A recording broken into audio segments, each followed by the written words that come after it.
A U.S. jury has acquitted Kyle Rittenhouse on charges that he murdered 2 men and attempted to kill a third during chaotic racial justice protests in Wisconsin last year. His trial polarized America, highlighting divisions around contentious issues like gun rights. The president of Belarus, Alexander Lukashenko, has told the BBC it is perfectly possible that Belarusian security forces have helped migrants try to cross the border into Poland. He denied inviting the migrants to Belarus. Austria has become the first country in Western Europe to go back into full lockdown as COVID infections surge again. All Austrians will be required to get vaccinated from February next year. Kamala Harris has become the first woman in American history to become acting president of the United States. She took over for 85 minutes as head of state and commander-in-chief. We start with the outcry over a Chinese tennis star who's disappeared from public view. Peng Shuai has not been seen since alleging a former senior Communist Party official sexually abused her. That's led to widespread concern among players, tennis officials, and now human rights advocates. Peng was once considered the world's top doubles player. A recent post on her social media said one-time Chinese vice premier Zhang Gaoli coerced her to have sex before they began a consensual relationship. Human Rights Watch is urging Beijing Olympic sponsors and fans to pressure China for answers. The U.S.-based group says the government is known for going to great lengths to detain or silence critics. The Women's Tennis Association is also pushing China to investigate. Its chair says silencing women is bigger than business. Steve Simon told U.S. media the tour would consider pulling tournaments worth tens of millions of dollars out of China. The Hong Kong government is allowing people who are not pro-China to run in an upcoming Legislative Council election to give the ballot an air of legitimacy.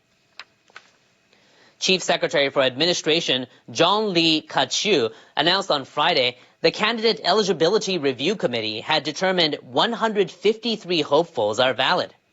Lee said the candidates have diverse political views, proving the election can achieve balanced representation on the council, which is responsible for the region's administration. Under a newly introduced system, the review committee screens out candidates regarded as unpatriotic or a threat to national security.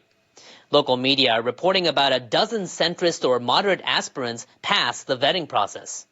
Public interest in the election is low, and voter turnout is expected to drop when the ballot is held on December 19th.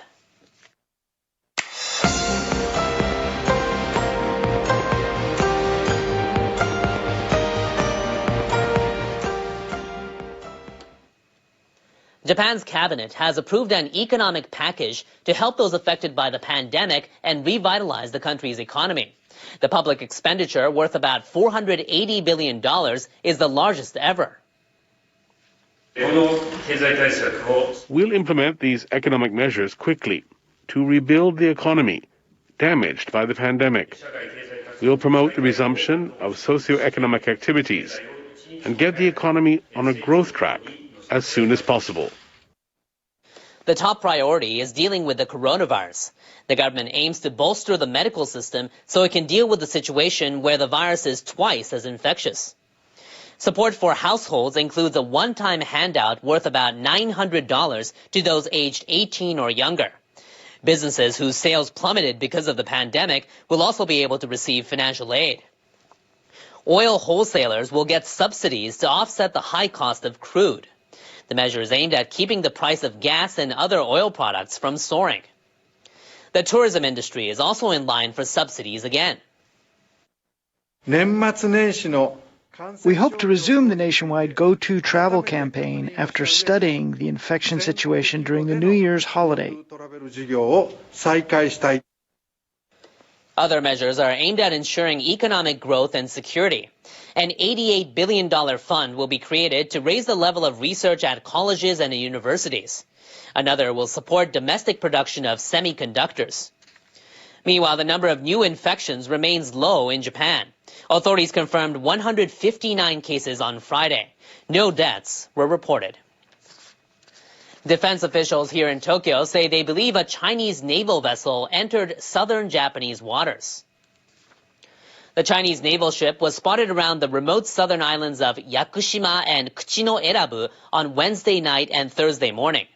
The officials say they've determined the vessel entered Japanese territorial waters during that time.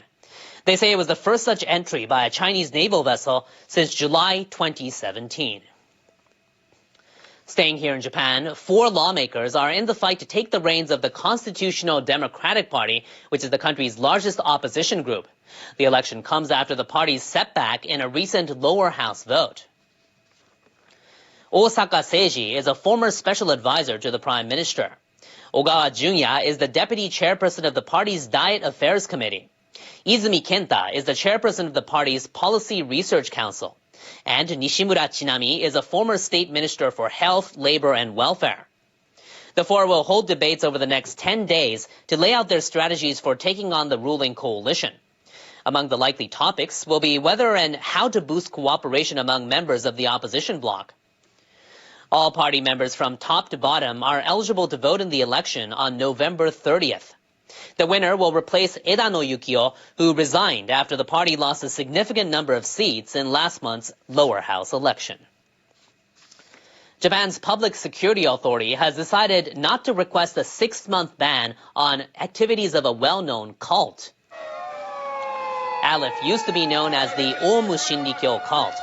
Omu members carried out the deadly sarin gas attacks on Tokyo's subway system in 1995. Aleph remains under government surveillance. When the group failed to submit a mandatory report outlining its activities, the Public Security Intelligence Agency asked an external justice commission to tighten regulations. When it received the document, it withdrew that request. But the report still lacked necessary details, so agents raided Aleph facilities.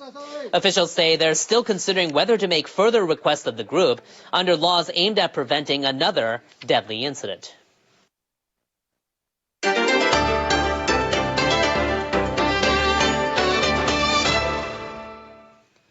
Indian Prime Minister Narendra Modi says he's decided to repeal some controversial farm laws. In the Parliament session starting late this month, we will complete the constitutional process to repeal these 3 farmers' laws. Indian farmers welcomed the announcement made in a televised speech on Friday. The laws aimed at deregulating farming were introduced in September last year. But farmers strongly protested. They said the legislation forced them to compete with large companies and could lower their earnings by requiring them to sell crops at cheaper prices. The controversial laws have led to a series of bloody protests. In January, 1 protester was killed in a clash with police in the capital, New Delhi. Modi's surprise decision comes ahead of an assembly election early next year in Uttar Pradesh, which is one of the country's main farming states. Local media say the election may have forced the prime minister to make a concession on the laws.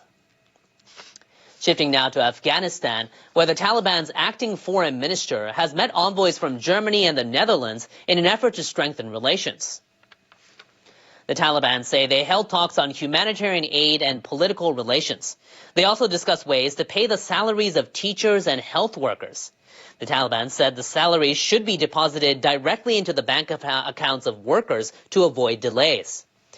The Afghan economy is collapsing and the humanitarian crisis is worsening as the nation's overseas assets remain frozen.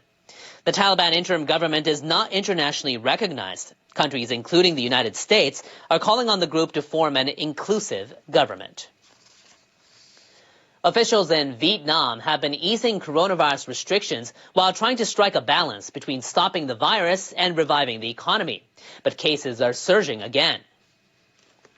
10,233 new cases were reported on Thursday, topping 10,000 for the first time since the end of September.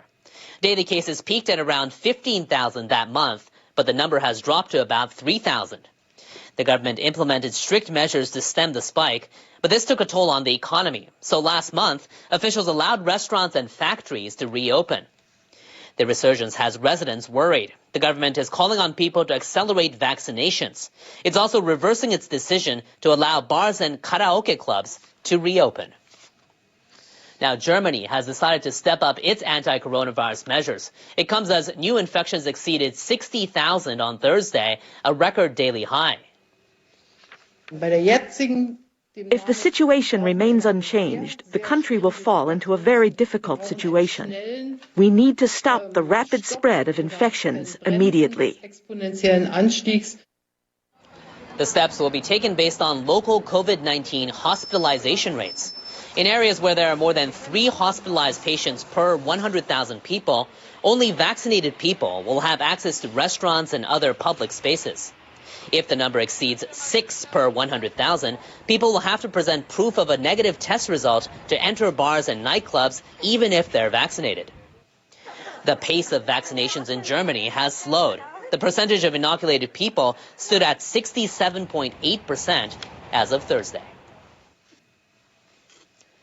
Next in weather, some people here in Tokyo were able to get a glimpse of a rare phenomenon Friday night as they finished the work week.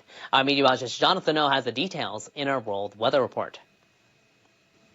Hello, we did see some warmer than average temperatures in Tokyo as we went through Friday, and we had some sunny skies as we went through the early part of the day with some clouds rolling in during the later part of the day, but that did not stop folks from checking out this site over near Skytree. We're talking about a partial lunar eclipse that took place Friday night, and people had a chance to see that with having some of that cloudy weather did partially obscure the eclipse, but it was visible at the peak. 98% of the moon was covered.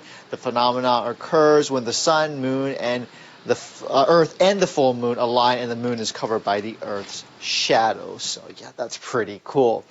Back to the weather here, we are looking at high pressure to be the dominant force, and so we are looking at relatively calm weather, at least for the weekend. Changes are coming, though, back from the west, from China. We'll see a system developing, and as that starts to really move its way toward the east, we're looking at rain by Monday. Weekend looking pretty dry for many areas of Japan. Clouds in just Sapporo. Tokyo, Osaka, and Fukuoka looking at temperatures close to 20 degrees. But again, need your umbrellas coming up on Monday.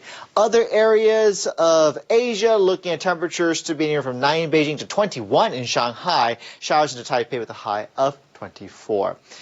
Now, we are keeping an eye out on what's happening in the Pacific Northwest. Still seeing some rain there with snow in the upper Rockies. A cold front clearing the east coast. High pressure behind it, really pushing down those temperatures. So it's going to be a bit on the cooler side for those along the eastern seaboard. More snow expected for the upper Rockies as we go into Saturday. A little bit dry to Vancouver and Seattle with a high of around 8 in Vancouver. Notice temperatures are really dropping off along the eastern seaboard. New York at 8, 14 in Atlanta with sunny skies as we go into the weekend. Hope you have a wonderful weekend wherever you are.